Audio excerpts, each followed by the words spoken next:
And I want to transition to the Tai Chi because I have had the honor of taking one of your classes, Oh, but it Amazing. but it talks about body. You mentioned, this guy was in his body. He knew how body. to use his body. Mhm. It's same with Tai Chi. The thing I saw a quote that said, "Work out because you love your body, not because you hate it." Oh, Mm. absolutely. And So I Yeah. thought so many women work out because they hate their body. So talk a little bit about that practice. When did you start? And the fact that you teach classes in LA. That's interesting. I never thought of that before, but you're absolutely right. I think I was very blessed as a young girl to have fallen in love with the hula. And I Mhm. wanted to be the greatest hula dancer in the world when I was 7. That was my goal. And I spent every night practicing my hand gestures for half an hour before I went to bed because I wanted to have the most graceful hands. But there was something about doing the hula that woke me up in a way where when I would do the dance, this energy would just fill my body. And my eyes would just brighten up. And I'd be in this place, and people would say, "Look at the light coming out of her eyes." I'm going, "Yeah, don't you feel it? Isn't it great?" So I think that was a blessing. And then later on, oh dear, so sorry. And later on, let me just, sorry, that was Helen Slater.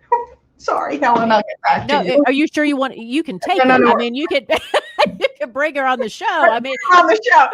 I don't want to surprise her. But anyway, that was my first introduction to that feeling. And then later on, when I was about 12, my mother paid for one session of dances. And again, I went, oh, I love this. This is what I get so happy when I'm here. And I love the way it makes me feel.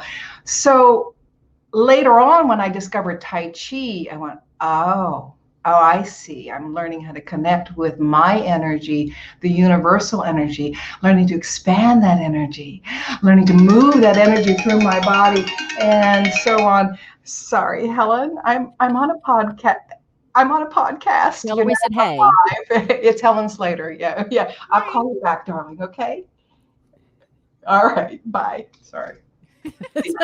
I love it. I love it.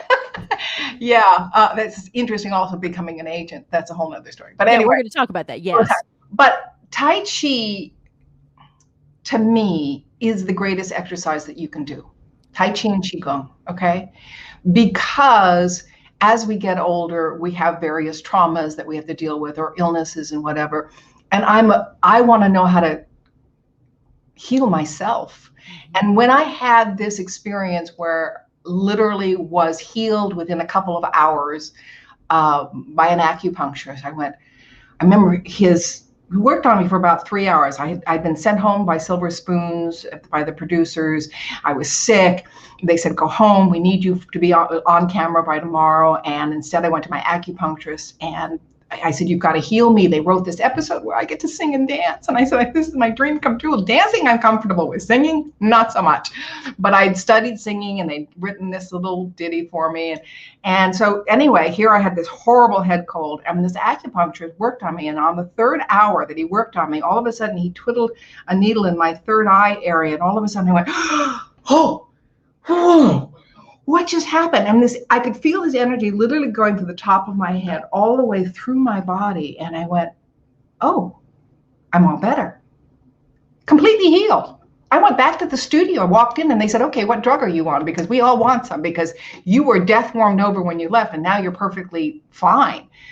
And that's when I woke up to the power of Qigong and Tai Chi.